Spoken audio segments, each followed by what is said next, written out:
ఇప్పుడు వేదాలలో ఈ శ్రాద్ధ కర్మకాండలు నిషేధం. ఇంకా భగవద్గీతలో కూడా నిషేధం. 9వ అధ్యాయం 25 శ్లోకంలో ఇది స్పష్టం చేశారు. భూతాలను పూజించేవారు భూతాలవుతారని. ఇది చూడండి, శ్రీమద్ భగవద్గీత, గీతా ప్రెస్, గోరఖ్పూర్ వారిచే ముద్రించబడింది. జయదయాల్ గోయింద్ కా దీని అనువాదకులు.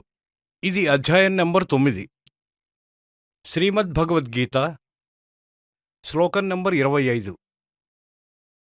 దేవతల్ని పూజించేవారు దేవతల్ని పొందుతారు, పితరులను పూజించేవారు పితరులను పొందుతారు, ఇంకా భూతాలని పూజించేవారు భూతాలనే పొందుతారు, ఇంకా నన్ను పూజించేవారు నన్నే పొందుతారు. భగవద్గీత 16వ అధ్యాయంలో ఇంకా 32వ శ్లోకంలో చెప్పబడింది, అర్జున, ఎవరైతే